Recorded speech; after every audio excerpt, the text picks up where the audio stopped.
We're back with another episode here on the Beyond Jaws podcast, and we have the executive director and founder of the Marine Megafauna Foundation. We have Simon Pierce, who's here today to talk about his work with whale sharks.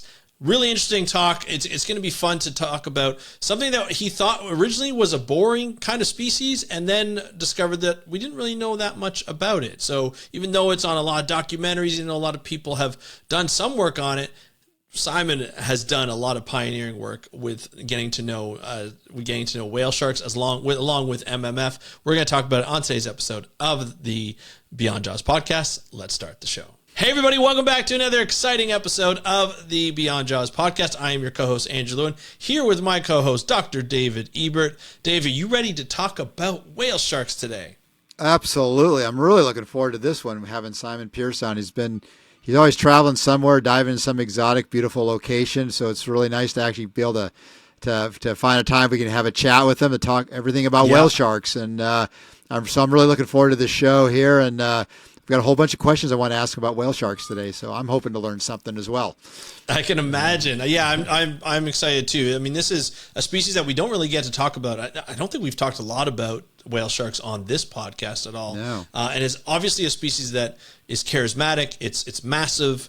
It's got some cool spots on it, and those spots come into play in terms of identification. But it's something that we just don't know a lot about these sharks. And Simon's here to give us the lowdown and to talk about the work that they do, that Marine Megafauna does all over the world, which is really fun to see. And they've got a lot of places that they manage. They have a lot of people, great people that help them manage, from managing in different places in different countries. And I think it's just great to be able to see an organization work that way, especially being able to cover so much ground or so much water, so to speak. So this is going to be a fun interview. Here is the interview with Simon Pierce talking about Marine Megafauna or whale sharks and Marine Megafauna Foundation. Enjoy the interview and we'll talk to you after.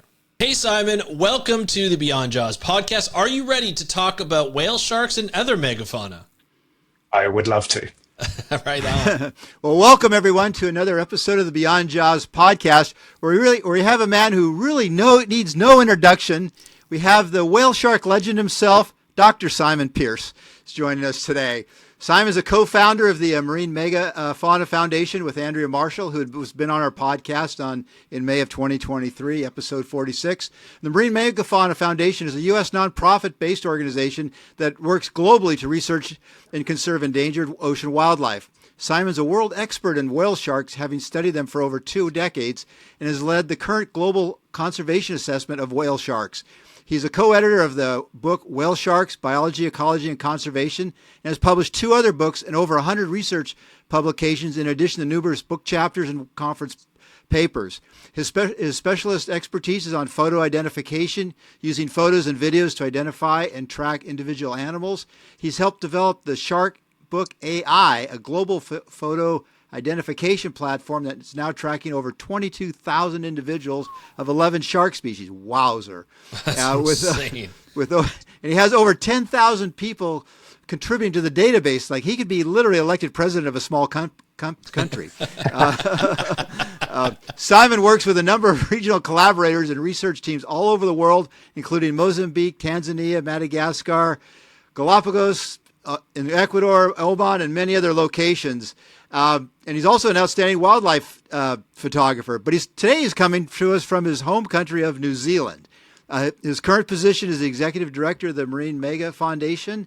And Simon's educational background is he did a Bachelor's of Science in Ecology at the University of Wellington, an honors at the University of Queensland in Brisbane, Australia, and a PhD at the University of Queensland in Brisbane. And Simon, well, welcome to the show, buddy. Oh, thanks very much, Dave. And whale shark legend is going straight into my bio, so thank you for that. That's what we're here to do. As it should. Yeah, good. So I'll start off and just ask you, how did you get interested in the marine sciences, sharks, and whale sharks? How did you get interested in that whole area? Yeah, no, thanks. I always kind of feel like biologists are often the people that are completely unsuitable for anything else. And I definitely fit the mold there. So it's probably got a fairly similar background to you two and a lot of other people in that, just growing up really like unnaturally obsessed with wildlife, Yeah. and just really interested in what was going on. And I was kind of raised on, especially some of the New Zealand natural history films and books and things like that. And I got really, really interested in endangered species research and kind of what we now know as conservation biology. Basically, like researchers and practitioners are working to bring back some of the most endangered species in the country, from the edge of extinction. So I got kind of particularly interested in some of the, I guess, some of the stuff that was a little bit less loved. So things like reptiles and sharks and things like that, that maybe didn't have such a good public relations campaign. And yeah, got really drawn to marine biology just as a particular interest in that kind of feeling that we just had so much to learn and so much work to do in terms of conservation. Like it was pretty obvious from, well, with these documentaries and things and books and stuff, like they were almost all about people working on land, of which there was plenty to do in New Zealand, but there was very little about stuff in the water. And so I really decided I wanted to learn more about marine biology and things, and then learnt to dive and realized the water in New Zealand is actually quite cold. So I thought if I was gonna pursue this as a career, like I should definitely like make a better life choice than that. So I moved over to Brisbane in Australia, and I was lucky enough to end up in a lab at the University of Queensland that was specialising in sharks and rays. So for my PhD, I ended up working mostly on stingrays, and again because there was just so little known about them, and yeah, just like when I was trying to figure out what was going on. I mean, Brisbane is a city of around 2 million people, which is pretty big on this side of the world. And yet we were still uncovering these then undescribed species and things, like immediate, like literally in the intertidal zone of the city. So it just sort of showed how little was known about that group. And I had a fabulous teammates in the lab, including Andrea Marshall that you mentioned in the intro. So her and I became really good friends, and she was at the time trying to work out what her PhD was going to be on, and she had spent a lot of time in Africa working on white sharks and other things, but really fallen in love with manta rays when she went up to visit Mozambique for a week. So since she did that, she was kind of trying to zero in on Mozambique and the manta rays and things. And she was hassling me a lot, like, don't you want to come over and kind of check it out? But you might have noticed when she was on the podcast, like Andrea is extremely dramatic. So like on the same token, she was like, it's amazing. And it's like, also, if I want hot water, I have to boil coconuts and things like that. And I was just going, wow, that sounds kind of crappy. So yeah, but in the end, when she got an opportunity to move up to a lodge in Mozambique where they had hot water on tap, which was a real novelty, she was like, look, they're really interested in supporting the manta ray research, but they're really interested in whale sharks as well. And we've been chatting about whale sharks for quite a while at that point. So she was like, well, don't you want to come over? And I was like, well, actually, whale sharks sound really boring. Because it's Really? like, they're this really big fish. Yeah. They're on documentaries. They're iconic. We must know everything about whale sharks. And I was just into the weird stuff that no one cared about. Yeah. And so, but like, you know, she's a friend and she's quite persistent. So to kind of humor her, I started looking into it and realized that actually we didn't know very much about whale sharks at all. So at that point, like back in the kind of mid 2000s, there was still active commercial fisheries for the species, like targeting them. Clearly there was a lot going on in terms of conservation needs, and when I was trying to look at the papers and things, there just weren't any, or there were very, very few. Like that was really when kind of what I'd call modern whale shark research was just beginning. So it was like, well, actually the species is really under threat. There's very little known about them, and I quickly realized that the documentaries been done on the species were like fairly speculative. It would be fair to say, and with the benefit of hindsight, and that, so I was like, oh, okay, like this does sound kind of cool. So I went over to Mozambique for the first time, and I'd never been in Africa before. So I thought I was going to get kind of like jumped by lions as I descended from the plane. But yeah, as soon as like, I mean, Dave, you definitely know, like Africa really gets a hold on your soul Yep. pretty quickly. Yep. And Yep.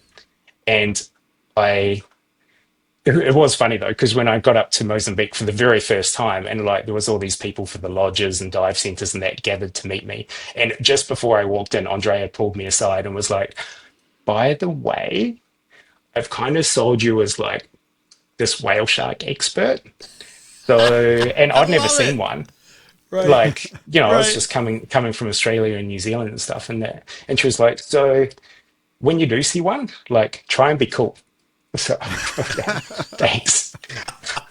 So yeah, so like, so that was kind of how things kicked off over in Mozambique, and yeah, how that kind of winding journey to studying whale sharks. And then, of course, like as boring as they sounded to me, is like as soon as you actually see them, they are amazing animals, and like yeah, they're really cool. I kind of think of them as are you familiar with the himbos? Like the kind of like lovable but slightly dim, muscular kind of like genre of men. I think of them Right. as himbos.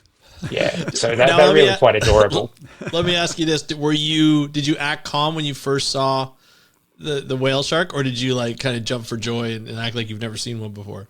Well, actually, because I've been trying to figure out how to research the things. And I Right. kind of like that was kind of my introduction into photo identification when I realized how like trying to work out what we could do. And I was so focused on trying to get the ID shots that like I was just like, okay, like right side, left side, check Right. if it's a male or a female, and that kind of thing. And then like got all that and kind of like took my camera away and I was like, wow, it's yeah, they're pretty big. Yeah, cool. I love it. Oh, I man. love it. Now, is there a bit of when you when you back up before you Andrea hijacked you into the whale sharks? Were you looking at other like little known shark and ray species? Like you got interested in looking at rays before you really got into the? I mean, you looking at the rays and some of that stuff when you're still in Australia. Yeah, so my PhD was kind of like inshore elasmobranchs, really. So I initially we were trying to look at habitat modification and the potential effects on especially intertidal, inshore sharks and rays, I should say, like because there's a lot of in southeast Queensland, there's been a lot of coastal development of areas that used to be mangrove dominated, and like we really didn't know what lived there. So yeah, that was I was just trying to figure out what lived there really. Yeah. So like ended up towing seine nets around a lot during the daytime and not catching very much, and then we realized that most of the species were nocturnal, so nighttime we caught a lot more.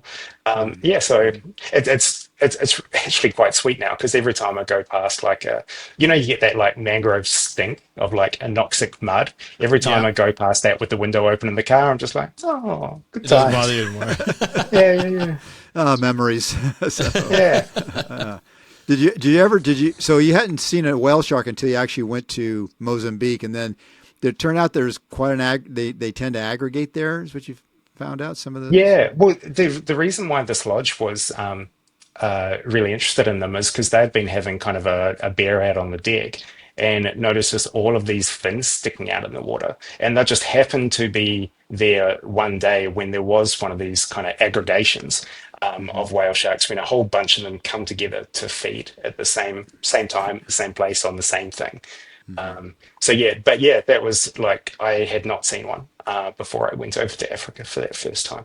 But yeah, it was a totally new kind of thing for me. I mean, I'd been working on mostly quite small rays and Yeah. sharks, like up to kind of wobbegong sharks was kind of the biggest thing I'd really worked with.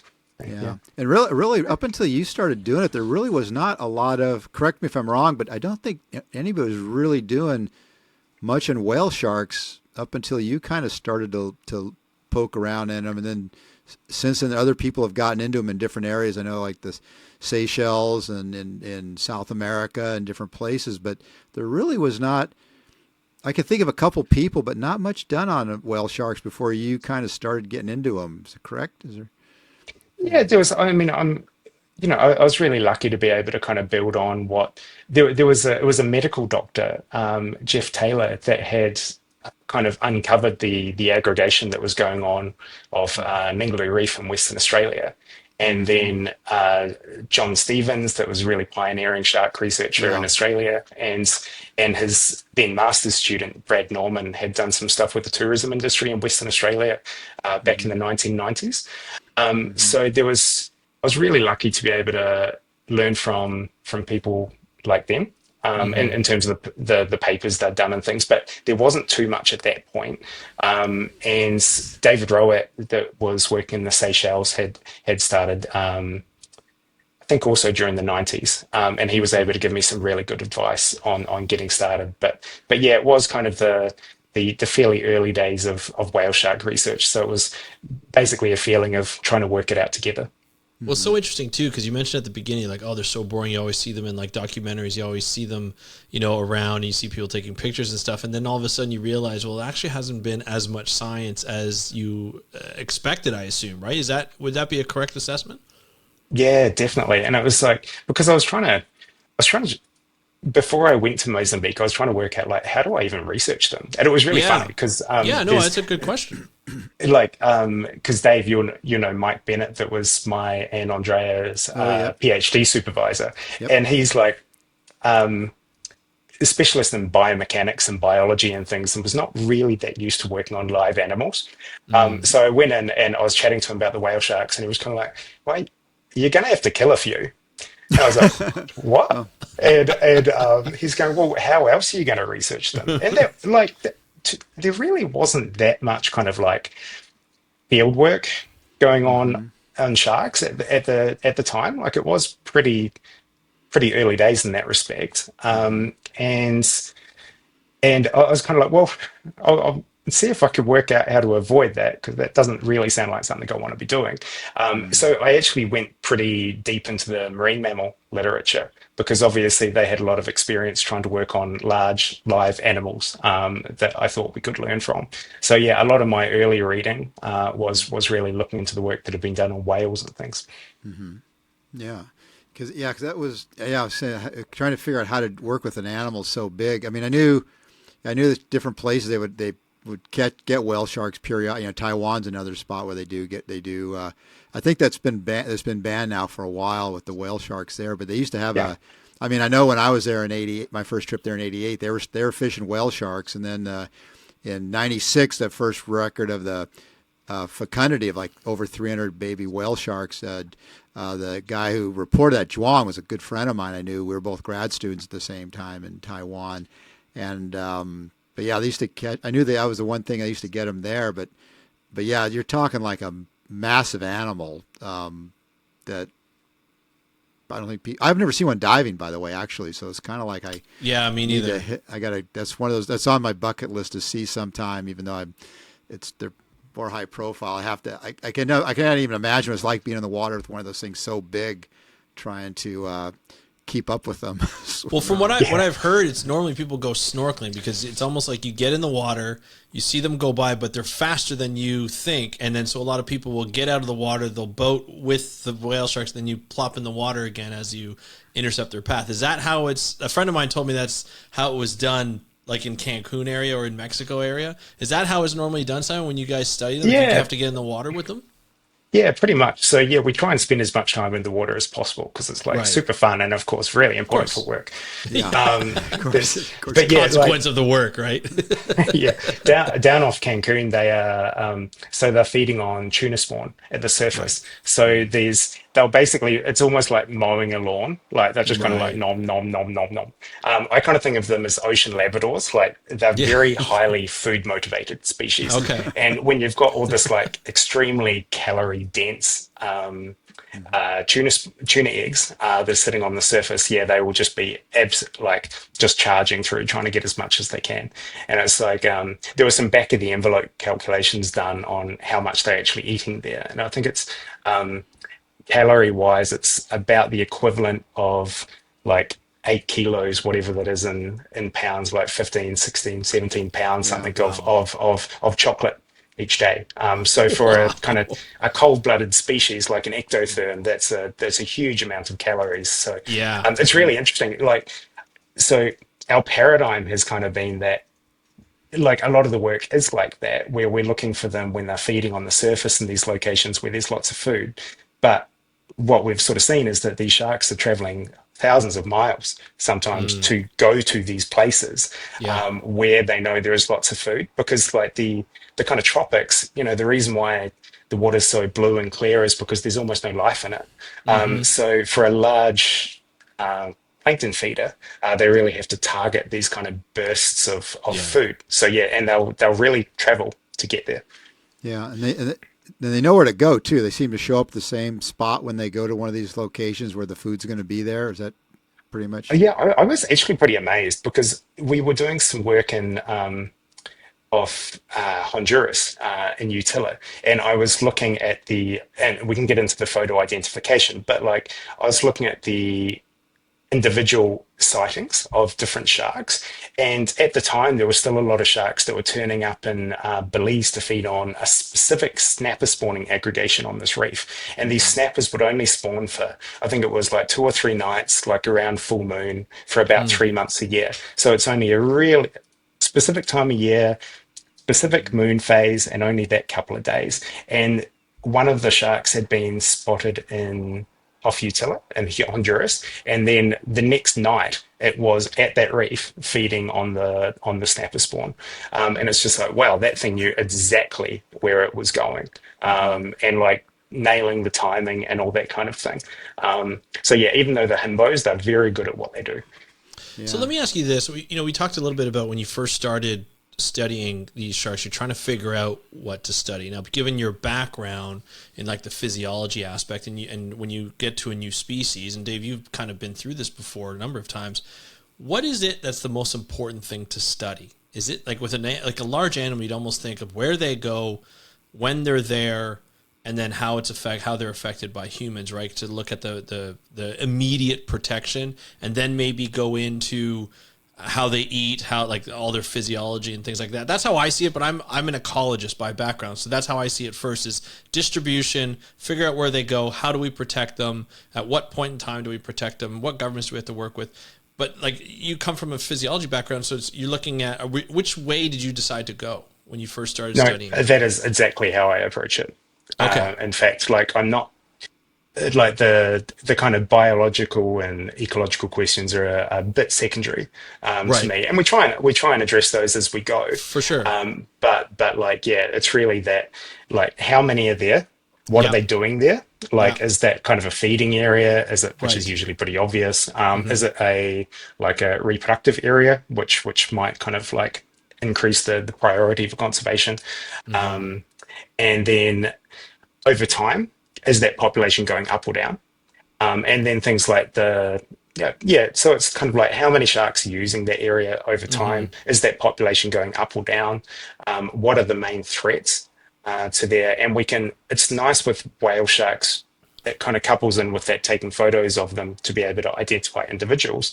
That we Hmm. can also see things like scars on the body. So if there's a lot of them are being affected by, like, for instance, like fishing gear entanglement or ship strikes, even though those are like quite cryptic threats that are very difficult to monitor, we will see evidence of it on the Right. sharks. So that's the kind of thing we can look for. And then exactly as you say, it's like, okay, like, does this are there direct threats to this area? Who do we need to work with in government? Hmm. Like, how do we fund protection? Which is often, or how can we like bring the community on board with protection. So we end up working a lot to help develop kind of like ecotourism industries and stuff Yep. like that, and Hmm. help like support local livelihoods. And then yeah, where are they going? And like where to next? Like, where else do we have to protect to be able to support this population? Was there ever much of a fishery in I mean, I'm more familiar with East Africa than West Africa, but was there ever did the local villagers they ever target them much, or was it just Not not yeah, much. not much? There's Yeah. it was something we were there was there's been some pretty large gill nets in use, so there was some accidental catch, but there's like the they didn't regard the whale sharks as particularly tasty, and they're big, and like you don't want one in a net. Like they're just as Oh. likely to swim off with your net, or kind of like power through it. So there was no targeting, and the occasional, like there is through a lot of their distribution, like they're pretty susceptible to gill nets and things. So yeah, some of them were getting taken, but a fairly small number. There was no targeted fisheries in kind of the Western Indian Ocean, really, with the Yeah. exception there was probably a few getting targeted off Oman, but not in the kind of the industrial quantities, for instance, that you saw in Taiwan. Yeah, yeah, yeah. Well, they one. I don't know if people know this out there, and I'm sure you know this, but in Taiwan, whale sharks are called tofu sharks. And if you, and the reason they're called tofu sharks is because if you ever see the meat on them, it looks just like tofu, and the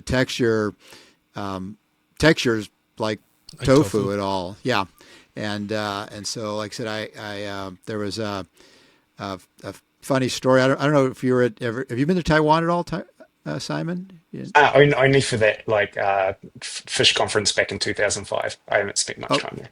that's the one I was going to ask you about because Yeah, if you remember, they were serving tofu shark at the main banquet dinner at the end of the thing, and I knew what it was, and you probably knew what it was, but a lot of people there, the Sharky people, had no idea what the tofu shark was, and there's a few individual conservation people that I won't mention any names that started having the tofu soup and only realized afterward that they were eating whale shark, and it was a wow. rather horrific experience for them. Admittedly, I kind of like smiled and chuckled a little bit. Was kind of probably being a bit mean, Yeah, um, but yeah, yeah, do yeah. you When remember? cultures collide. Yeah, There's yeah. yeah, it was actually that was the year that I started working on whale sharks, but before I had started working on whale sharks. So yeah, I was a um, yeah, pretty new to it all back there. I do remember there was also some shark fin soup, Yep, which was like yep. a bit of an oops. Yeah, but it's like I think I'm sure most people realize it was what they were trying to do was kind of appreciate the honored guests, Right. but it was just like yeah, kind of probably should have got the memo about what the conference was actually about. Yeah, yeah. I What, don't think. Yeah, it wasn't intentional. They were trying to, yeah, for sure. trying to impress Yeah, people that were there. So it wasn't. But it was it was definitely one of those oops moments, or say, yeah, because I lived there, so I'd had that before. So it wasn't like I kind of have the when in Rome, do as the Romans yeah, do, and just try. And I actually, honestly, I kind of wanted to try it. I'd tried it before, but just to see what it was like. What was the big fuss about? Like trying it. And it literally is like tofu. If you didn't know it was whale shark, you would just assume you're eating tofu. Yeah, yeah, I can On the see that. thing. So yeah. anyway, I just wanted to. I forgot you were Yeah, at yeah, that that was my conference. first, probably my first international conference back in the Oh, day. There's, okay. it That's was cool. my one of my abiding memories from that conference though was like because there was a diverse range of seafood on offer, and we had Yes. kind of like the mystery meals some of the times, and one Hmm. of them I got served jellyfish, and Hmm. like my big kind of realization from what that was like. Just because you can eat something doesn't mean you should, because it really did taste Mm. like plastic bag. Yeah. Yeah. Yeah. Yeah. I spent enough time in China and Taiwan. There's a lot of stuff they serve there that you just would gag and choke if you knew what it was ahead of Yeah, time. yeah. The But the fishing down the food chain kind of thing. But yeah, yeah. it's Yeah. like bringing up Taiwan. So yeah, that kind of tofu shark fishery. I mean, at the time, that was one of the most expensive shark products that was available in the world, Really? Hmm. and the demand for shark from Taiwan was really what led to the fisheries developing in Philippines and India as well, which were two of the other kind of large scale commercial fisheries that developed for the species. So yeah, it was really that meat fishery that really drove a lot of the commercial trade in whale sharks for that period. Yeah. And I assume the well, I mean, I've seen the fins at market there, but well, this is 20 years ago now, but were whales? Do you ever come across whale shark fins very much in some of your travels? Just out of curiosity, in some of the other places you've been, or is it just Not pretty much? really. No, Yeah. there was one for sale for ages in the Dubai markets that they couldn't get rid of in the end. Probably too Um, big, right, for soup. Like if you think well, they about it. used them as like almost like a display piece. Oh, okay. It's like it might have just been a New Zealand thing, but like back when we had like fishmongers, like actual fish shops, it was often like you'd have all the like fillets of different edible Hmm. species, and then like one weird thing, kind of as a like a Right. one weird Hmm. fish that they'd got as bycatch that was kind of like a just a conversation piece almost. For So I sure. think whale shark fins were kind of used in that way quite often as a bit of a conversation piece inside the restaurants, or else is almost like a billboard in the shop window to say that Hmm. you can buy shark fin here. Oh, Gotcha. okay. Okay. Oh, yeah, Yeah. that's interesting. Yeah, I mean, it's kind of unusual to see the really big fins like a whale shark or basking shark. I've seen them, but it was some of these fin shops in Asia, but it's I had no idea like how you'd cook something that big, cook it up and stuff. So that's kind of interesting to know about. So is Yeah. finning a problem with whale sharks, or is it more just their meat itself, and then the fins just kind of come off when they get the meat? So the fin fishery does go back a really long way. Like I found a reference from 1907 that was referring to India exporting whale shark fins to China Hmm. back in the 1800s. So Oh, it certainly Wow. goes back a long way, but it was not a significant fishery, and that like people were not targeting whale sharks for their fins. There was quite a few places where there was kind of like small scale fisheries to use the liver oil for waterproofing boats and hmm. things before kind of like synthetic products and that became Right. available. So that was, and again, I don't think there would have been much targeting going on with that, but like certainly if there was opportunistic bycatch, then Yeah. they could fin it, they'd use the liver oil and things. Yeah, I guess you may know, but I'd guess like you go back 100, 150 years ago, they were probably still catching a lot of stuff in like, off Taiwan, China, and those areas. They were catching enough sharks in those waters there that they didn't really have to go as far as much to get stuff, and shipping and stuff was probably a little more primitive than it is now as far as, back in the 1800s trying to get shark fins shipped from Africa to China, would have go back away. And I do know like Leonard Capano, who grew up in San Francisco right next to Chinatown.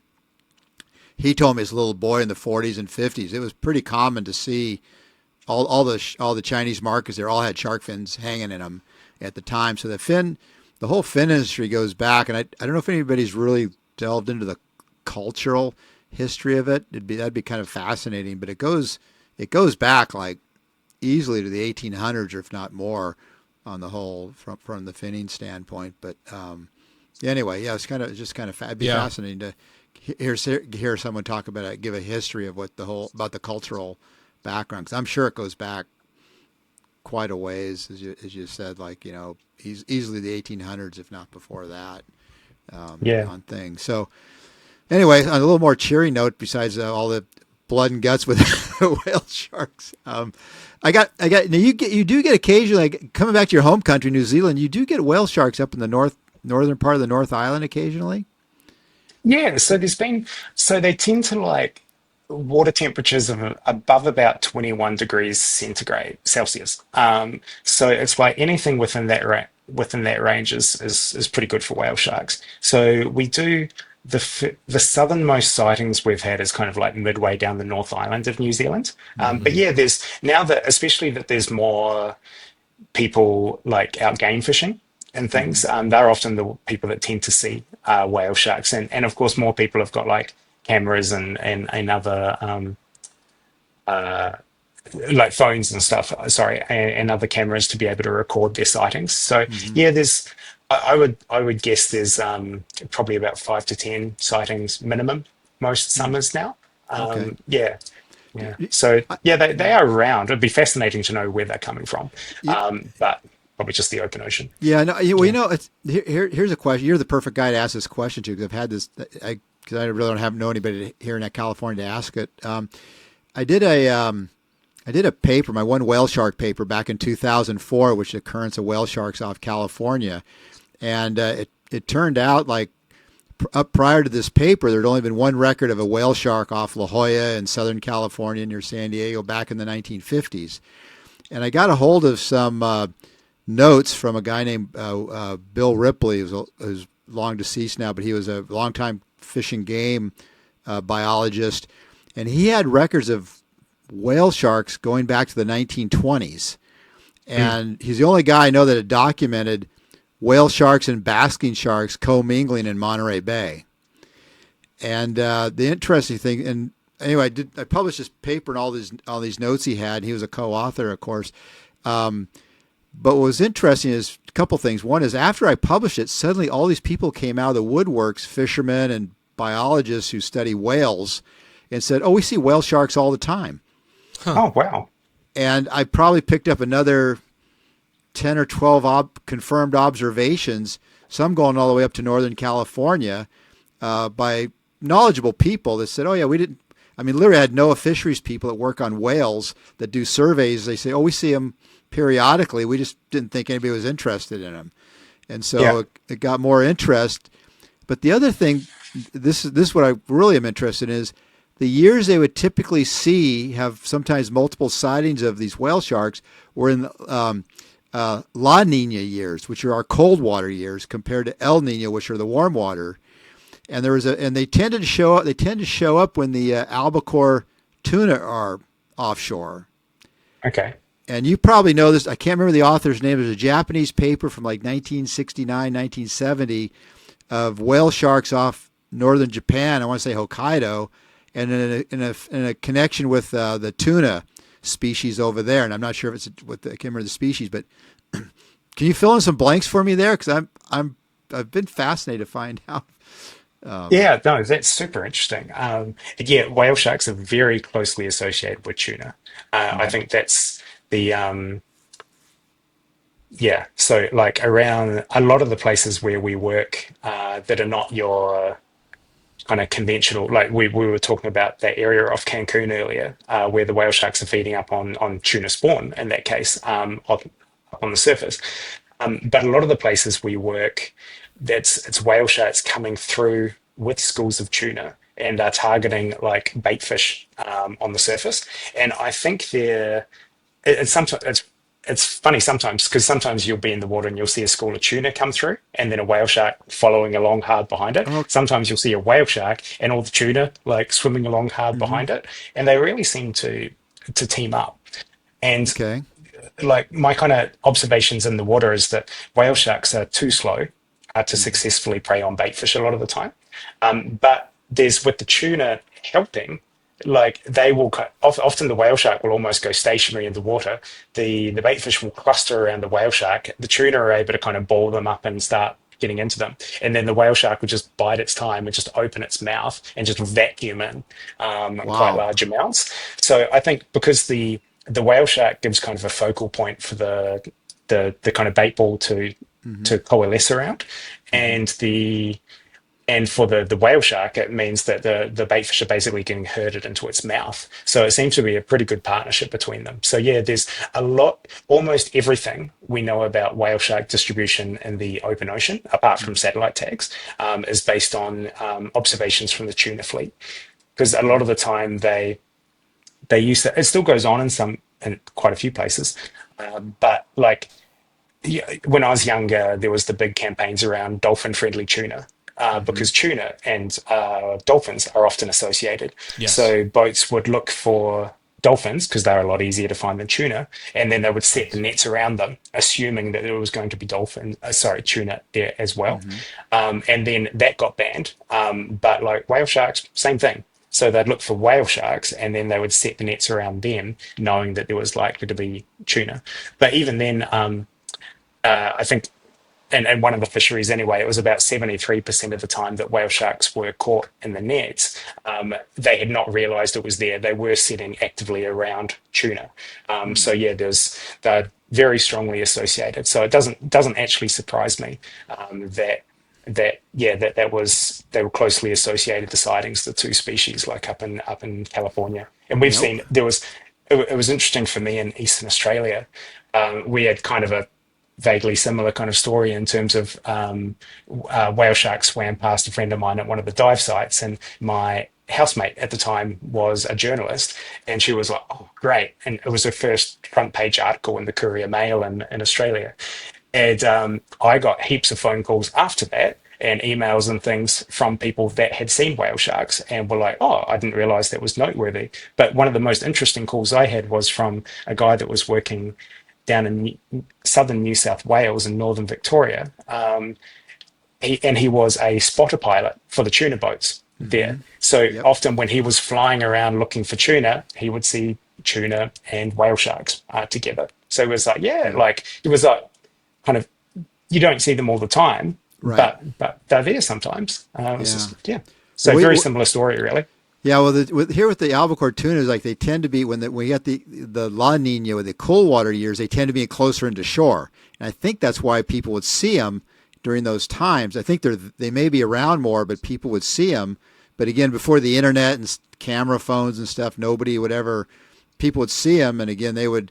I know, like NOAA fisheries guys would fly like marine mammal surveys, would see them. They just didn't think anybody think it was a big deal. Seeing these things off there, and they had them up and down the coast, and so yeah, for me that was a great educational hearing you say that. 'Cause I learned something here about the whole tuna thing, which I didn't know about Yeah. with these No, cool. with those whale sharks. I always wanted to find out like why they is there an association there with those things, and why, and is it typical for them to like in both Japan and California to come into more temperate cooler waters to migrate like into higher, like when you say they go about halfway down the North Island in New Zealand, is that fairly cool water there, I presume? Yeah, again, it tends to be. There's been some really interesting studies from the Azores that were looking at the kind of northward progression each year of like about they call them isotherms, like the kind of temperature bands, and about that 21, 22 degree water was that as when that went past the islands, they would have a lot of whale shark sightings. When it didn't go past the islands, they would not have a lot of whale shark sightings. And now that we're starting to note there's like warming temperatures like moving polewards a little bit each year. Like there was the first mainland Europe sighting of a whale shark back in the paper was published in 2012. I think the sighting was from 2011 maybe.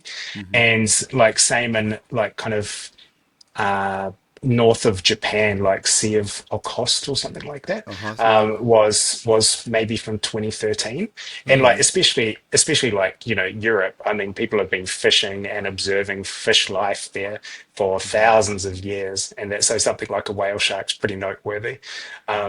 So it does seem to be that they are maybe creeping northwards a little bit, and potentially creeping southwards a little bit here too, but we haven't really um, noticed that too Yeah. too drastically yet. Yeah. Yeah. Yeah. So I guess I got another question. A question I have for you is a little bit related, but a couple of people like I know. Did you ever get to know Jack Garrick at all from New Zealand? Oh no, no, didn't have the pleasure. Yeah, he was just people out there. He was a very well known shark researcher in the early days. Jack Garrick from New Zealand wrote some just classic papers. I did the one of them was on the sharks of the order Carchariniformes that he published back in the early '80s, and I'd never met him, but I'd corresponded with him when I was a young grad student in the '80s, and he was a very nice guy, and I just curious if you ever had a chance to know him or interact with him at all when you were, or if he was any kind of if you had any interactions with him, but it didn't sound like you had a chance to meet him at all later when you got started. No, unfortunately, there's Malcolm Francis was kind of the Yep. godfather for me in terms of shark research in New Zealand. Yeah, because Yeah. he was kind of very well established when I kind of kicked Right. off as a grad student, and he's just such a lovely man, like Hmm. so nice. It was always really nice with him, and that if you had like young students, like maybe honors students that were going to their first conference and they were terrified of talking to anyone, it was Hmm. always like I knew I could roll them up to Malcolm as like Hmm. a big name and just be like, "Oh, hey Malcolm, this is my friend X. she's Yeah. studying this and that kind of thing, and just like, and he would be really nice to them, and that would just like totally break the ice for them. So Yeah. yeah, we've been very lucky in New Zealand, I think, to have some Y- like really great researchers that y- are also just really nice people. Yeah. Yeah. Oh, yeah. Malcolm was a terrific guy. Yeah. I mean, for a small country, you guys have had some outstanding shark researchers, and I knew Malcolm going way back as well. And so but and he's a terrific guy. He's a guy I should try to get on the podcast here sometime to share about his career. He did some amazing stuff, and but I just, like I say, Garrick, I never met, and I knew he was older when I started. And I just didn't know if haven't talked to many people that have had any direct connections with him. I know Leonard Capagna did, and a few others, but I'm just curious if you had anything there. But yeah, anyway, yeah, I know Malcolm is super, super good guy. So, Yeah. with your stuff now, are you like still gallivanting around the world looking at the whale sharks and everything? Do you spend much time, like now that you're a new homeowner in New Zealand? Do you spend much time doing any shark stuff in New Zealand, or? There's like I haven't actually had an opportunity to spend much time in New Zealand until I've kind of been here for this summer, and it's been amazing. I still kind of hold to that there's nowhere better to be than New Zealand in summer. Okay. It is now the end of summer, and there are quite a few places where I would consider it better to be. Again, that whole warmer water thing. So like the travel will resume shortly. But yeah, there's actually a ton to do in New Zealand, and you said Britt's been on the podcast a couple of times, and of Yeah. course she's doing amazing work over here. Clinton Duffin has been incredibly knowledgeable about the New Zealand fauna. But there's still tons to do, but it's just like, yeah, at the moment, like I'm been pretty busy with the whale sharks and other MMF work. So yeah, plenty of good stuff to do for New Zealand students. Let's talk about that for a little bit with the Marine, like the MMF, how it's set up, right? Like, you guys, it seems like you have a fairly good sized organization with a lot of people working with you and for you. How is that done? Like in these days where remote work is often done, obviously you guys work around the world, in Mozambique, in Indonesia, in the US, and all over the place. How difficult is that to manage as a founder and as an executive director in terms of you got time zones to deal with, you got equipment issues and stuff like that, I'm sure, in the field. How difficult is that to manage? It's a lot better now than it ever has been before. I think we were really lucky in that, like COVID, while it kind of like really knocked us on our backsides in terms of international work, Right. really accelerated that transition to kind of online work. So yeah, we use Slack a lot as our kind of everyday communication platform for like text and things within the organization. There's a lot of video calls, unsurprisingly, Yeah. but which is actually a really nice way to do it as well, I think. But we're really lucky in that we've got very strong regional teams at MMF. So we've got pretty deep programs in Mozambique, which is where we started, and our global chief operating officer, Sarah Butchers, lives there, and our country manager Emildo is Mozambican, and so the two of them and like our science team and the rest of the leadership team there, like I have kind of a weekly meeting with Sarah to kind of check in on how things are going. Yeah, and of that, course. but it's like it's more of a chat rather than me like managing for sure. Yeah, And the course. same thing in the other kind of like year-round programs we have in Florida, that's led by Jessica Pate, our US country manager, and in Indonesia we've got a long-running, mostly manta ray and now sea turtle project going on over there, and that's led by Janice Agasara, who's actually just finished her master's at Florida International Uni. Nice. But Oh, she's cool. amazing and Congratulations. incredibly talented. Yeah. And yeah, doing a great job. So it's nice for me, and that I can Yeah. kind of like check in, and Yep. if stuff comes up and people want to chat about it, then I can chat about it. But like For it's yeah, it does. I mean, That's it pretty incredible. definitely keeps us busy, but it's really Yeah. nice being able to. We can all kind of like everyone's working in slightly different cultural contexts and things, of course, and course. Yeah. but like everyone can learn from each other. We've realized like that basically that approach that you described earlier, Andrew, in terms of like how to approach our research is Yeah. pretty much what we do across the world, Right. because we are interested in that like conservation and helping the species recover, and like, do we need a protected area, do we need to like Mm-hmm. work with the fisheries, that kind of thing. So yeah, it'll be nice. I'll be able to spend some time in Indonesia this year. I was over in Mozambique last year and stuff. So ideally, I'd be in each place in each year. Yeah. Yeah. But like with we as well as those kind of like permanent research programs and conservation programs, we also have some more seasonal research programs, and I'm pretty heavily involved in those. So Okay. so it tends to be like we're working with um, kind of locally based teams. And the Yeah. idea is really that we can give people kind of 0 to 1, like how to be a whale shark researcher kind of package. Yeah. Yeah. So we can go and work in these places and like show how we do things. And Mm-hmm. then like as fast as possible, we can have locally based teams that are able to kind of really take the lead on that work. And Yeah. if they want advice, they've got it.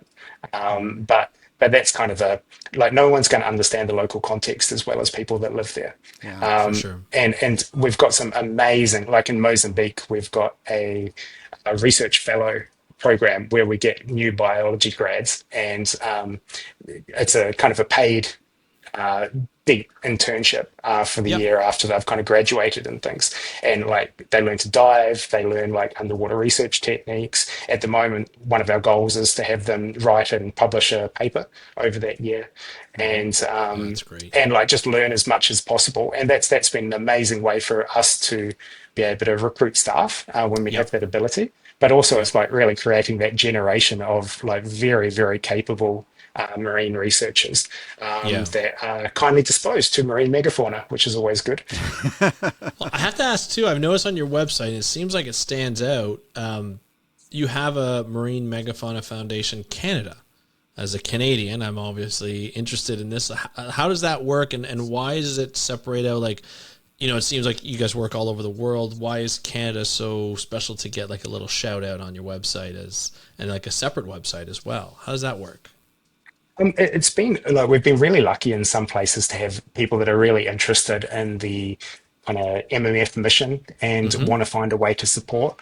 And so in some of these places, it's been about facilitating local work. Like for instance, in Mozambique, we do actually have a registered Mozambican Right. association, Yep. and MMF is kind of working in partnership with. And in practice, I would say it's all the same thing, but Of like course. it is Of course. officially also locally registered, and similar in Indonesia.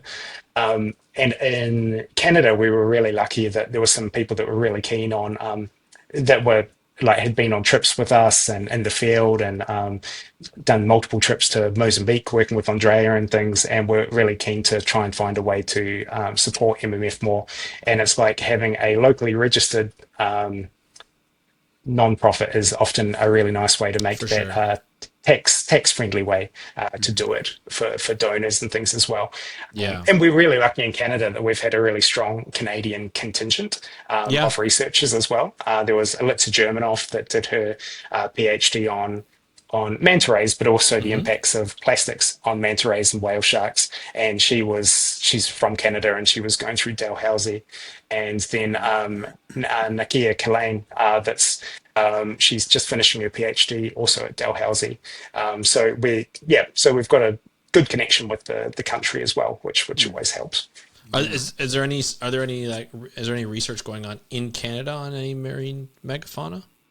No, not at this No. stage. Okay. Yeah, there's the only stuff we've got going on in North America is like we've been helping out with some manta ray and whale shark stuff in Mexico, and then the kind of Florida manta project, which is Right. gradually taking over adjoining states as well. Gotcha. I'll have to get some polar bear studies going or something. Yeah, Get some narwhals. Canadian Love to see a narwhal. narwhals would be awesome. Yeah, Yeah. that'd be- Yeah. Oh, that'd be. But I'm not sure if you're right for that cold. It sounds like Yeah. Oh well, Well, I'll it'd be brave it worth for it. a narwhal. yeah, exactly right. It would definitely have a new meaning for you up there. Absolutely. New meaning. Yeah. So do you spend much time in Mozambique now with your, or do you just use mostly video conference with the team in Mozambique? Or Mostly video conference. There's definitely hoping to spend it, especially now that Andrea is on medical leave. Then I'm definitely hoping to spend more time there in person. So yeah, just trying to organize it. So as I get older, I don't like to jump time zones too many times during the year because I tend to suffer for it for about a week afterwards. So I'm trying to tee up. We're just starting a new whale shark project in Oman. So in years to come, I hope to be able to link that up with a Mozambique and South Africa visit as well. well, Yeah. well, I'll tell you, buddy, it's not going to get any better for you as you get older. So Yeah. enjoy it now. I wish I was. Yeah. I wish I was still your age to run around doing the traveling. You still travel quite a bit though, because at least looking at your social media, seem like you're diving in some exotic, beautiful place all the time. How much are you? We've come up with a great fundraising strategy that, part of our fundraising and kind of engagement work is to host dive liveaboards and other trips. So the idea is that people can come on, go diving in amazing destinations and also learn more about the animals, support the research, all that kind of good stuff. And of course, very sadly for me, that does necessitate me going to these places and diving along with the guests to try and just maximize the experience of diving with the whale shark legend. So there's Well, that's why I called you the That's legend. new marketing plan. The new marketing plan. that's been a pretty solid life choice. You see, you can clip that one and use it for your it's been promotion. Yeah. It's when I was saying how I love that smell of anoxic mangroves. I do, but I'm kind of glad now that I get to dive in Galapagos instead. Yes. I'll take it. Yes. Yeah, you'll Yeah. take that, right? Yeah. Twist your rubber arm, right? Yeah. So and I mean that's the thing is just with the actual research strategy of the organization and the philosophy of the organization is that although we have deep regional projects because they're really important areas for megafauna, we're trying to work in the most important sites for these species and to make sure that those areas and that species is effectively protected. So as I said, we'll kind of try and just identify these places, and then over time, hopefully we work ourselves out of a job as quickly as possible by developing capacity of local research teams and conservation teams to be able to take over. But yeah, we really do want to protect these animals wherever they are found. So that does require a bit of travel too. Where would you, if you didn't pursue this opportunity that came about because you got to know Andrea Marshall, who was messing around in Mozambique at the time, and manta rays of all things. Where do you think your career would have gone otherwise? Just curiosity. I reckon it would have been super boring compared to what I get to do now. Oh, I agree with that. I absolutely agree with that. But there's, it would be an interesting one to There's one of the things that I actually got quite jaded with science, I think, during my PhD, because I was kind of slightly pushed into doing more work on dead sharks and rays and making them dead myself. And that I really just that wasn't why I got into it. And I realized that was kind of crushing me a little bit.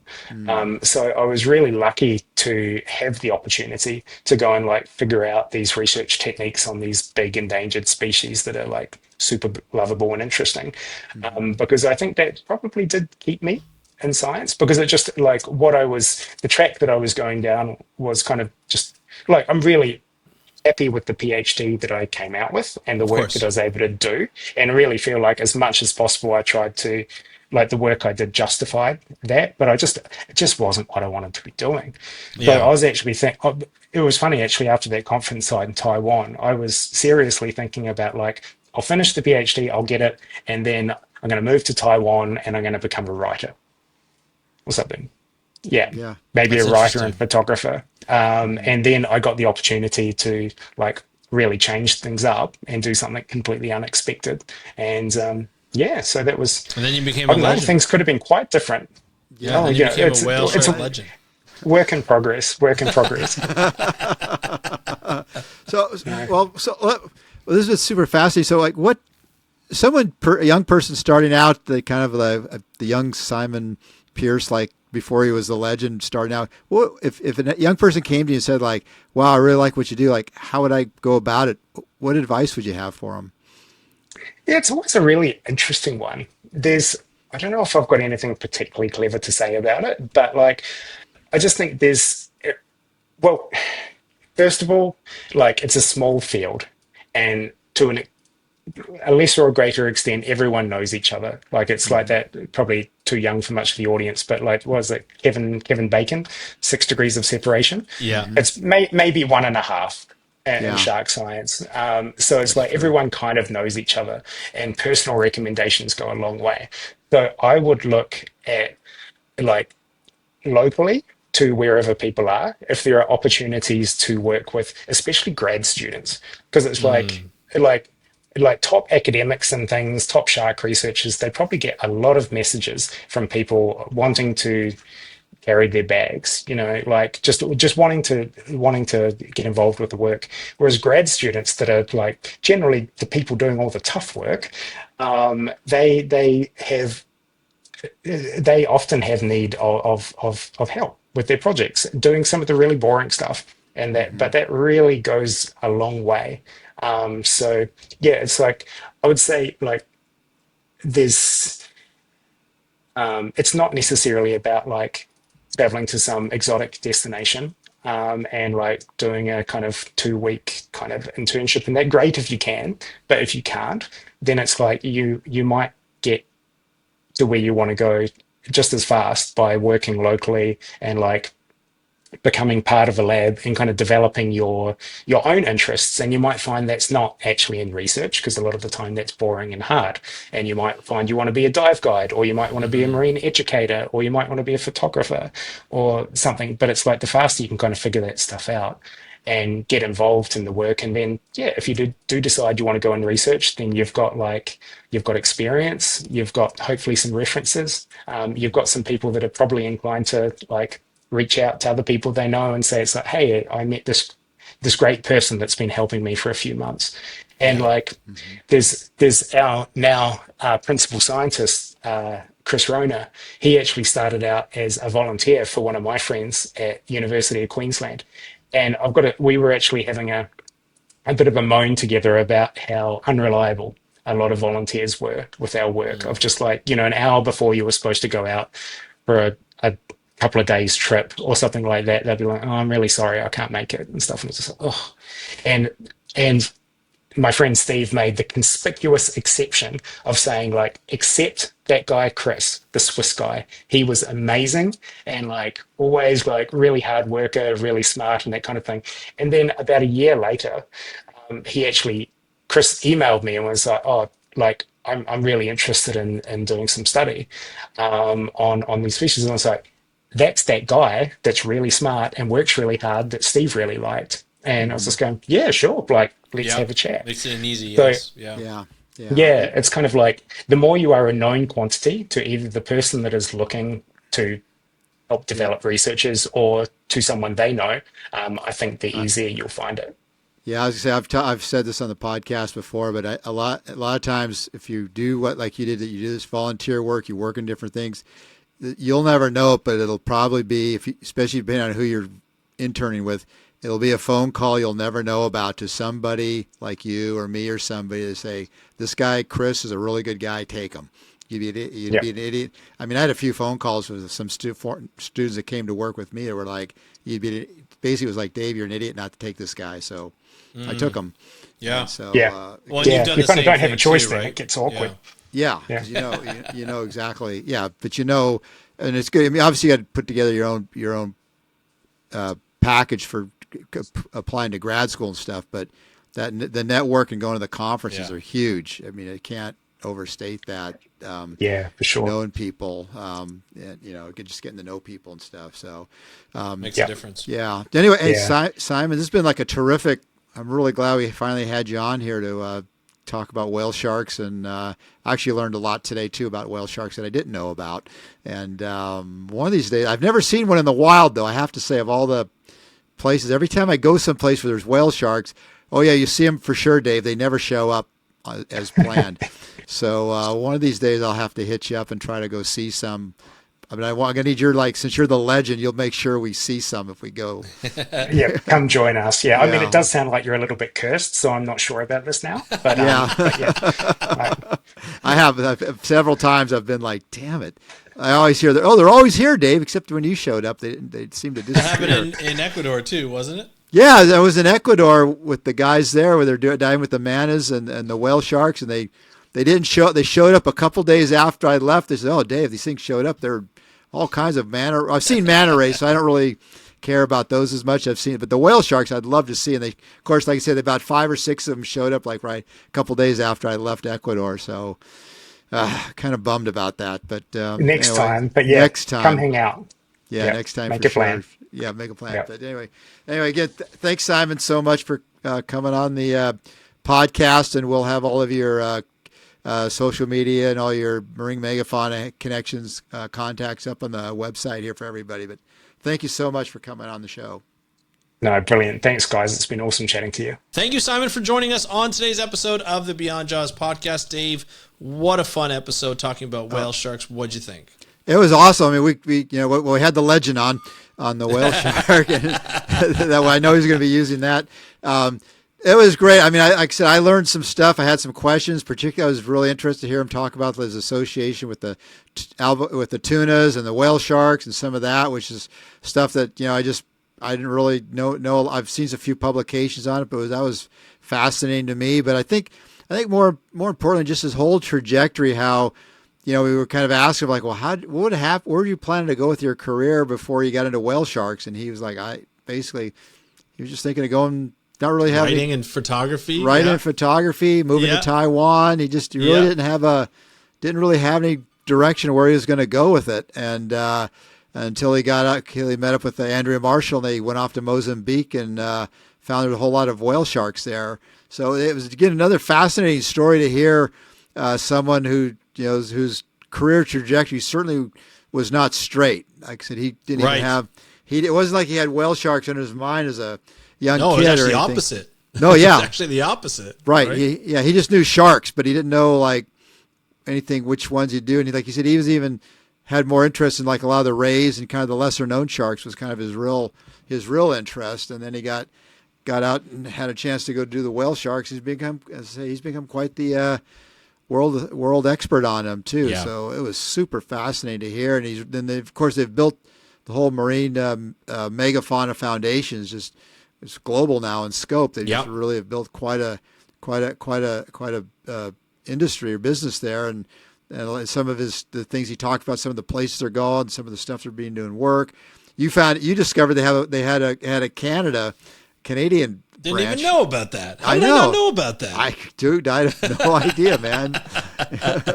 But one thing that stood out to me during the interview, at the end, he mentions, what we always ask, what advice would you give people? And he really focused in on knowing people and building those relationships within the shark world, because as you mentioned and as he mentioned, it's very small group of people and everybody knows each other and they work off of that. References really matter in this situation. You even talked about how some people would refer students to you and be like, you need to take this student on, even though if you weren't sure about the student, you hadn't met the student before, you're like, yeah, no, I'm going to take it because I trust this person. I think that's a really important thing. And it really worked off of his career too, for his career, knowing Andrea to be able to say, hey, yeah, I'm going to help you with this.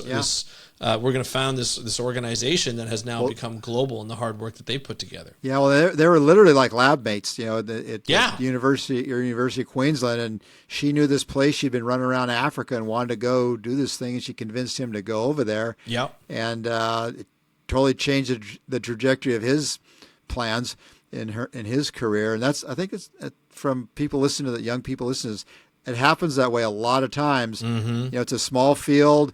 Sometimes you get an opportunity. It's all about opportunity. He had some opportunity. He took advantage of it. Didn't really know what he was getting into, and then he turns out he ends up made it a lifelong decision, career decision, really. Absolutely. After going there, and I think that's really cool. I mean, it's really cool to hear a story like that on how he got to where he is now.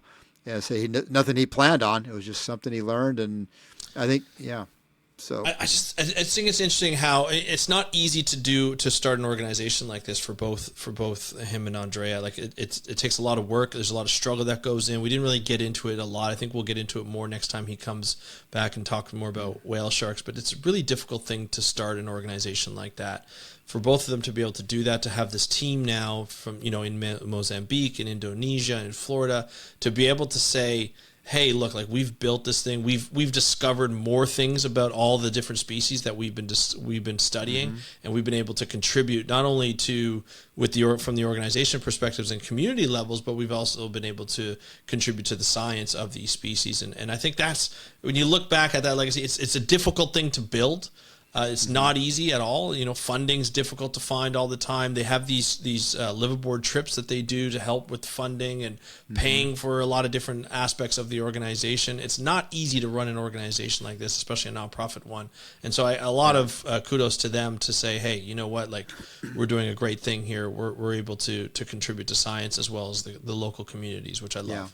Yeah. Oh yeah. No, it was really good. Like I said, He's I think, I mean, they get involved with, which is always good to see, involved with the communities there. They get buy-in there, and they're basically training the next generation of locals there in terms of the conservation and the science and the people there. And I think that's obviously a terrific thing because, at some point when you're doing that, you're going to go home at some point being a foreigner, and so there's, if you can leave something behind like that, that's just magic to be able to do that. Right. Just leave something like that for the next generation. Yeah.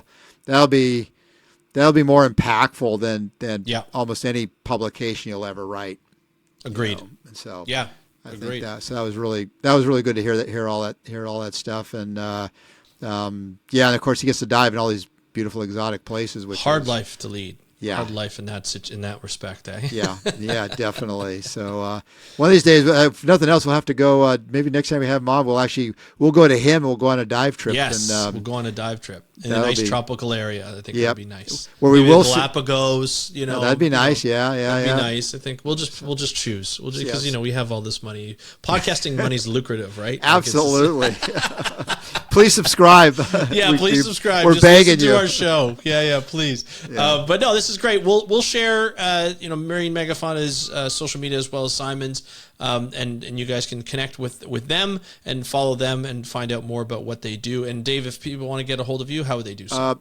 It's Lost Shark Guy, but also check out my new YouTube channel, the Lost Shark Guy, and the new series I have up there, Searching for Lost Sharks, Extinct or Alive. The first 2 episodes are up. The third one should be up about the time this podcast is posted. And please subscribe to that channel as well as the Beyond Jaws. Absolutely.